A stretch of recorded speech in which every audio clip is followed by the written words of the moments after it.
Hi hello good evening friends. ఈరోజు మా ఇంట్లో మేము క్యాలీఫ్లవర్ పచ్చడి చేస్తున్నామండి. చూడండి ఫ్రెండ్స్, నచ్చితే మీరు కూడా ట్రై చేయండి. వీటికి కావాల్సిన పదార్థాలు: క్యాలీఫ్లవర్ ముక్కలు ఇలా సన్నగా కట్ చేసేసుకొని వాటర్ ఏం లేకుండా మంచిగా ఎండబెట్టుకోవాలండి. తర్వాత మెంతులు ఒక స్పూన్ జీలకర్ర, ఎల్లుల్లిపాయలు 2 అండి, ఆవాలు 1 స్పూను. ఈ మూడింటిని మంచిగా వేయించుకున్న తర్వాత ఇదిగో చూడండి ఫ్రెండ్స్, నేను ఇలా మిక్సీ పట్టుకున్నాను. తర్వాత ప్రాసెస్ చూపిస్తాను చూడండి. క్యాలీఫ్లవర్ మొత్తం తీసుకోలేదండి, నేను హాఫే తీసుకున్నాను. దానికి ఇదిగో చూడండి, పెద్ద సైజు 3 నిమ్మకాయని తీసుకున్నానండి. దీన్ని జ్యూస్ చేసుకొని అందులో వేసుకుందాం.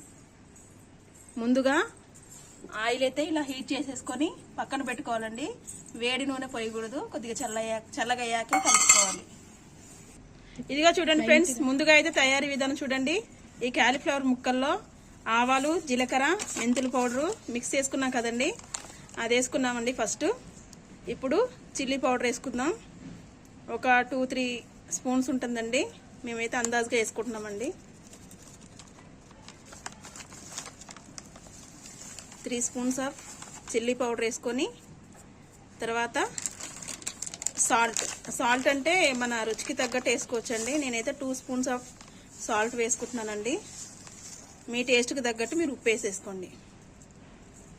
ఇప్పుడు వెల్లుల్లిని కచ్చాపచ్చాకి ఇలా దంచుకొని వేసుకుందామండి. స్మెల్ అయితే చాలా బాగుంటుందండి, టేస్ట్ కూడా చాలా బాగుంటుంది. మీరు కూడా ట్రై చేయండి ఫ్రెండ్స్. ఇవన్నీ ఇలా వేసేసుకొని ఇప్పుడు మిక్స్ చేసుకుందాం. క్యాలీఫ్లవర్ ఆవకాయ పచ్చడి. కొద్దిగా పసుపు అండి, కొద్దిగా పసుపు వేసుకుందాం. ఇప్పుడు వేడి చేసి చల్లార్చిన పచ్చడి అయితే టేస్ట్ చూస్తున్నా.